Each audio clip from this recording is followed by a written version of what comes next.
Salut tout le monde, avec vous, Hamid Chkih, enseignant des sciences de la vie de la Terre à la direction provinciale de Lyon, Académie régionale de Lyon, Sakhia, Al-Hamra. Donc, dans cette séquence, on va traiter un exercice qui est relatif à la consommation de la matière organique et le flux d'énergie, c'est-à-dire qui porte sur les phénomènes qui permettent la synthèse de l'ATP par les cellules, destinées aux élèves des filières SVT et sciences physiques, bien sûr du deuxième bac. Donc on a l'énoncé de l'exercice. Donc la respiration cellulaire est un ensemble de réactions qui permettent aux cellules de produire l'ATP et qui se déroulent en partie dans les mitochondries. Ces réactions peuvent être perturbées suite à l'exposition de certaines substances chimiques comme l'antimycine. Ce dernier est un antibiotique produit par certains champignons, à savoir Streptomyces. L'exposition de l'homme à ce produit cause de graves incidences sur le métabolisme énergétique des cellules. Afin de comprendre le mode d'action de l'antimycine, on présente les données suivantes. Donc, pour cet exercice, on va essayer de montrer comment certains médicaments, surtout les antibiotiques, ont des effets secondaires. À l'exemple de la sensation de fatigue, il est lié à la diminution de la production d'énergie. On va essayer de mettre en évidence comment apparaissent ces effets indésirables liés à l'utilisation des antibiotiques. Donc pour cela, on va étudier les données expérimentales suivantes. La donnée 1, une suspension de mitochondries est introduite dans deux milieux, 1 et 2, contenant de l'ADP, de PI et saturé en dioxygène. C'est-à-dire dans un milieu, on prend des mitochondries isolées qu'on a mis dans un milieu, c'est une suspension. Ce milieu, il contient de l'ADP et de l'EPI et qui est saturé en oxygène, c'est-à-dire qu'il contient une concentration très élevée en oxygène. Et la solution, ou bien le milieu, il est tamponné à un pH de 7,5. Dans le milieu 1, on va suivre l'évolution de la concentration d'oxygène dans l'ATP. Avant et après l'ajout du pyruvate ou de l'acide pyruvique.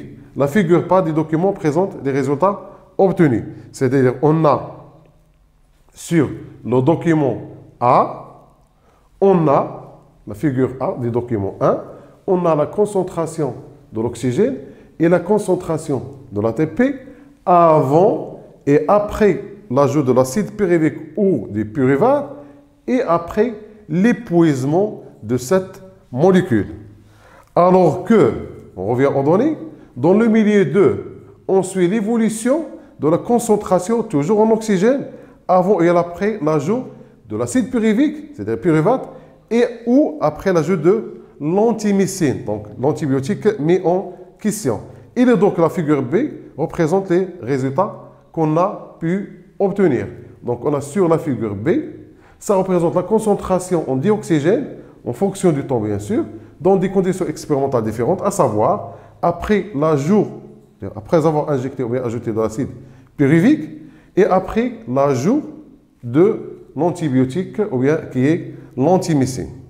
Donc la question classique, ce sont la description, et on va expliquer. Donc on a la première question, décrivez les résultats obtenus dans chacune des figures A et B. Donc on va décrire les résultats de la figure A et les résultats de la figure B. Et la deuxième partie, on va proposer une hypothèse, on va formuler une hypothèse pour expliquer ces relations. C'est-à-dire une réponse provisoire pour répondre ou bien pour expliquer ces résultats qu'on a obtenus. Donc ça, on sait toujours que la description, c'est une forme d'analyse qui est très simple. Donc on a ici, on peut découper les courbes en les deux courbes de l'oxygène et de l'ATP selon les zones de variation. Par exemple, ici on a avant l'ajout de pyruvate, on a la concentration pour les deux variables est constante. On a la concentration en oxygène est constante et la concentration en ATP est constante. Après l'ajout du pyruvate, on a l'augmentation progressive de la concentration d'ATP qui est couplée à la diminution de la concentration en oxygène. Alors que la troisième partie, après épuisement du pyruvate, on constate que la concentration en ATP reste constante et la concentration en oxygène reste constante et on va donner les valeurs approximatives pour chaque intervalle. Donc, cette première partie, on a les variables pour l'ATP, c'est à peu près 30 à 35%. Pour l'oxygène, c'est 100%. La diminution de l'oxygène, c'est presque 40%, ou bien 35%. Et reste constante de cette valeur. De même pour l'ATP, elle monte jusqu'à 100 et puis elle reste constante. Donc, pour répondre à la question, donc on va analyser la figure A et on va revenir à la figure B. Donc, la première question, qui est composée de deux parties, on a la description puis l'hypothèse. On va prendre la description, puisqu'on a affaire à deux figures, la figure A et la figure B. Donc, on va prendre la figure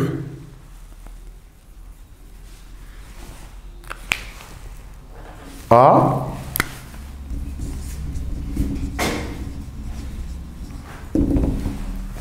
Donc, on va dire que pour la concentration d'oxygène, donc on constate que la concentration en oxygène reste constante dans la valeur de 100, bien sûr unité arbitraire qu'on a utilisée, et ce avant l'ajout du pyruvate, ou bien de l'acide pyruvique. La deuxième partie, après l'ajout du pyruvate, la concentration en O2, bien sûr, va, comme vous pouvez constater, diminue pour atteindre une valeur, ou bien la valeur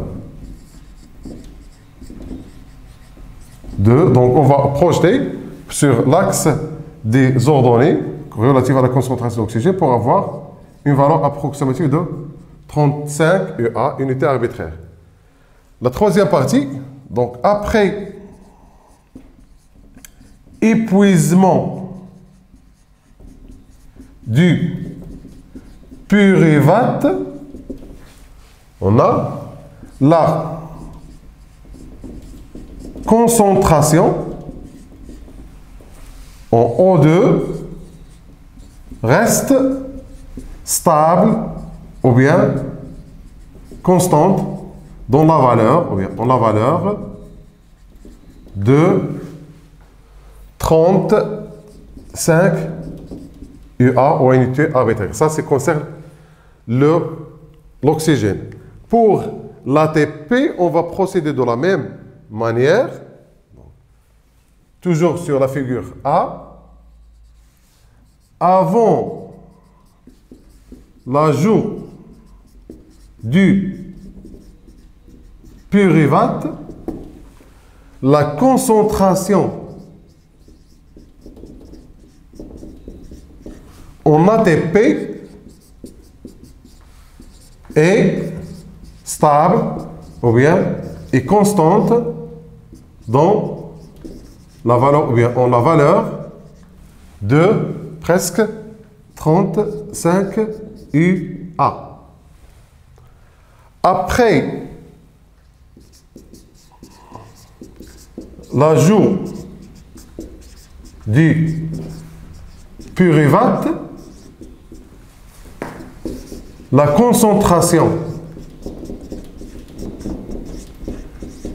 en ATP, bien sûr, elle va augmenter, comme vous pouvez constater sur le document, augmente pour atteindre la valeur, on définit la valeur qui est la valeur de 100 unités arbitraires. Et la dernière partie, après épuisement du pyruvate, la concentration en ATP reste constante ou bien stable ou bien se stabilise dans la valeur de presque 100 unités arbitraires. Ok, c'est ça, c'est pour la figure A. Donc on passe à la figure B de la même manière et on va faire rapidement. Donc pour la figure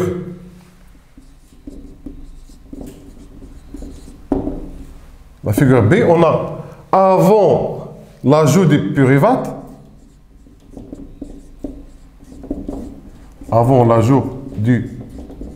pyruvate,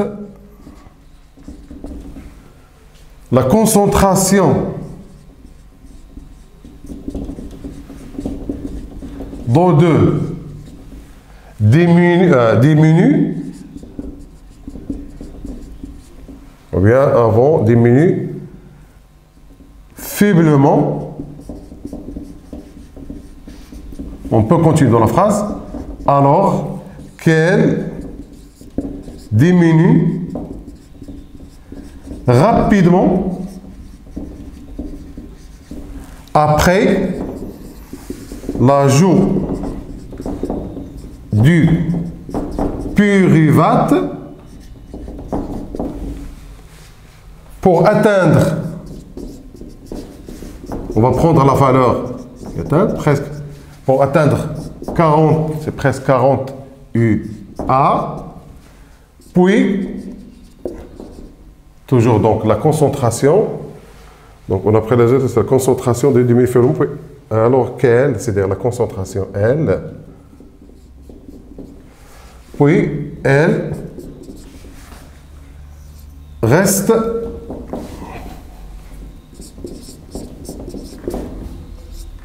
presque constante, ou bien stable, on veut dire,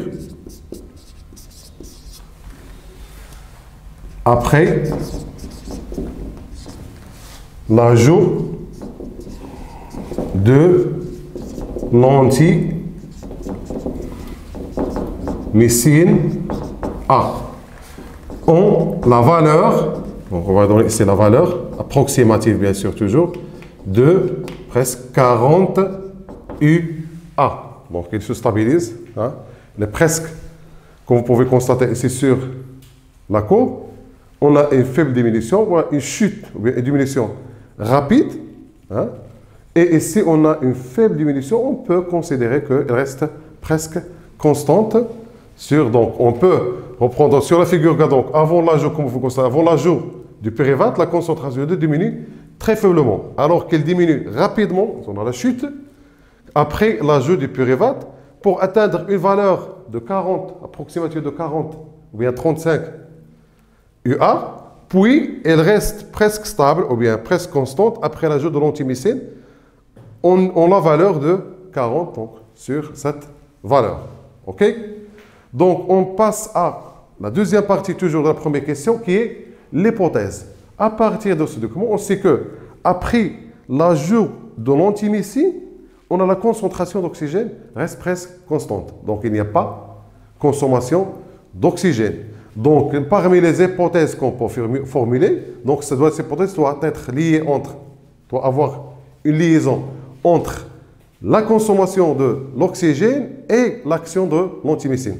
Sachant que l'oxygène il intervient dans la réaction des oxydations respiratoires, donc on peut postuler ou bien formuler que, par hypothèse que l'ajout de l'antimycine, il inhibe, il bloque, il freine les réactions des oxydations respiratoires. Ou bien on peut aller plus loin pour dire par exemple, sachant que l'oxygène intervient plus exactement au niveau de la chaîne respiratoire, on peut dire que l'antimycine, il agit sur les réactions de la chaîne respiratoire, il bloque les réactions de la chaîne respiratoire. Donc, on peut formuler l'hypothèse suivante. Donc, on peut dire que l'antimycine bloque, inhibe, freine les réactions des oxydations respiratoires au niveau des mitochondries. Donc, toujours dans la même première question, on a l'hypothèse. On peut dire que l'antimycine, donc il se peut que l'antimycine inhibe, ou bien freine, ou bien bloque les réactions d'oxydation respiratoire au niveau des mitochondries. Donc, comme je dis, on peut prendre d'autres hypothèses. On va contenter de celle-ci. Donc, et on passe à la suite de l'exercice, c'est-à-dire sur la question 2. Donc, on a la donnée de la membrane interne de la mitochondrie contient des complexes protéiques formant la chaîne respiratoire. Ça, on le sait. On sait qu'au niveau de la membrane interne, il y a la chaîne respiratoire. Le document 2 montre l'enchaînement des réactions d'oxydants qui ont lieu au niveau du transfert des électrons le long de la chaîne respiratoire. Donc, sur le document 2, on a les complexes de la chaîne respiratoire, le complexe 1, le complexe 2, 3, jusqu'à l'accepteur final qui est l'oxygène.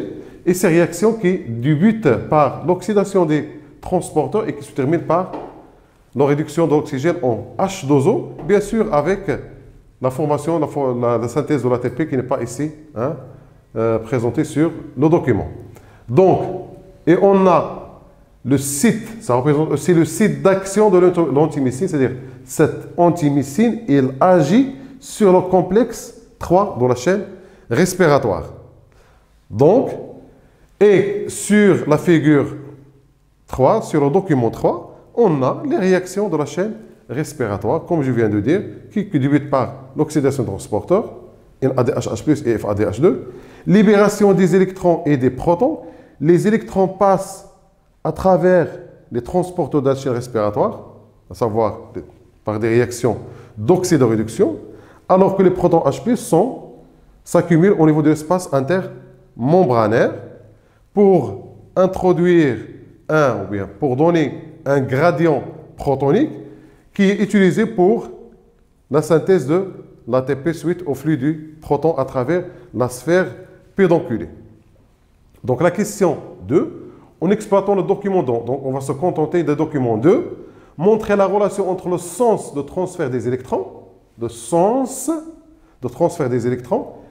et le potentiel redox des différents complexes. Donc sur le tableau, sur le document, on a ici sur l'axe des ordonnées, on a le potentiel d'oxydoréduction, ce qu'on appelle le potentiel redox, et on a ici le sens des flux des électrons. Comme vous pouvez constater, on a les électrons sont transportés de NADH+, du couple NADH plus NAD, au couple O2H2O. Donc, ce transfert, selon le potentiel de redox, on passe du potentiel faible à un potentiel important. Donc, tout simplement, on va dire que les électrons sont transportés selon un potentiel redox croissant. Très simple. Donc, la question 2. La question 2A. Donc, on a toujours à partir des documents, les électrons sont transportés dans le sens des potentiels redox croissants, c'est-à-dire qui augmentent, puisqu'on passe du faible potentiel au potentiel important. Donc, et on passe à la question B. Donc, expliquer l'effet de l'ajout de l'antimycine sur la concentration d'oxygène présentée sur le document 1. Donc, on va expliquer les résultats qu'on a obtenus ici sur le document 1 après l'ajout de l'antimycine. Donc, on a dit que après l'ajout de l'antimycine, la concentration d'oxygène reste constante, c'est-à-dire que l'oxygène n'est pas consommé. Et on va l'expliquer en exploitant les données des documents 2, à savoir l'effet de l'antimycine. D'une manière très simple, on a l'antimycine, il inhibe le complexe 3. Donc, si on a l'inhibition du complexe 3, les réactions de la chaîne respiratoire vont s'arrêter, vont être bloquées. Si elles sont bloquées, donc l'oxygène ne sera pas réduit puisqu'il n'y a pas oxydation des transporteurs NADH+. Donc, pour avoir l'utilisation de l'oxygène, on doit avoir l'oxydation de transporteur. Mais comme l'antimycine bloque le travail du complexe 3, donc il n'y a pas de transfert d'électrons, donc il n'y a pas d'oxydation, et donc on n'a pas de réduction, donc pas de consommation d'oxygène. C'est très simple. Donc c'est la question B, toujours de la deuxième question. On a l'antimycine, bien sûr l'antimycine A, inhibe, c'est-à-dire elle freine, elle bloque le travail du complexe. Inhibe le complexe, c'est le complexe 3. C'est ça? Oui, c'est ça, le complexe 3. D'où l'arrêt du transfert ou bien du transport des électrons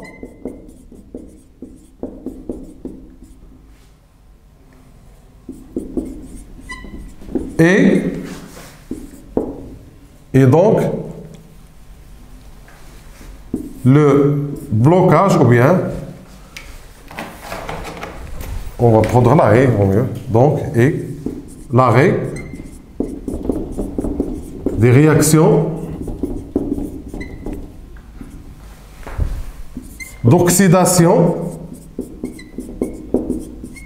des transporteurs, à savoir NADH, H+, et FADH2, d'où l'arrêt ou bien la non-consommation, on veut dire, la non-utilisation d'O2 et par conséquent, la concentration, par conséquent, sa concentration, c'est-à-dire la concentration d'O2, reste invariable, ou bien stable, ou bien constante. C'est-à-dire, toujours sur l'explication, on a des relations de cause à conséquence. Le blocage du transporteur entraîne le blocage de la chaîne respiratoire, donc le blocage de l'oxydation de transport, donc le blocage de l'utilisation de l'oxygène. Donc l'oxygène n'est pas utilisé, d'où sa concentration qui va rester constante après, sous l'action de cet antibiotique, à savoir l'antimycine. Donc, et on passe à la dernière question, qui est la question 3.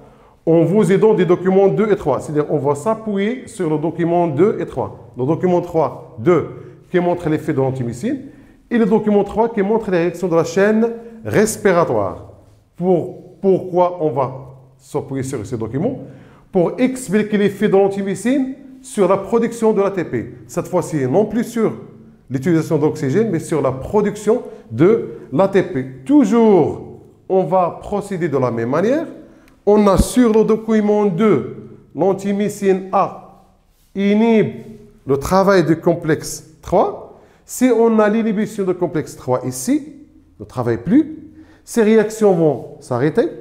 Si ces réactions ne vont s'arrêter, il n'y aura pas ni réduction de l'oxygène, donc l'arrêt de l'oxydation des transporteurs. Et s'il n'y a pas réoxydation de transporteurs, on n'aura pas libération de H+ dans l'espace intermembranaire. Donc on n'aura pas de gradient intermembranaire, ici, donc les sphères pédoncules ne seront pas activées et donc l'ATP ne sera pas produit. Donc, je vais essayer de formuler, de répondre à cette question. Toujours, comme je dis, puisqu'on a expliqué, on a donné la cause. La cause initiale de ce résultat, c'est l'antimycine. Donc, c'est la question 3. Donc, on peut le prendre sous forme de schéma, mais je vais le prendre sous forme de phrase. Donc, je peux le prendre sous forme de phrase, si on veut dire oui. Donc, l'antimycine A inhibe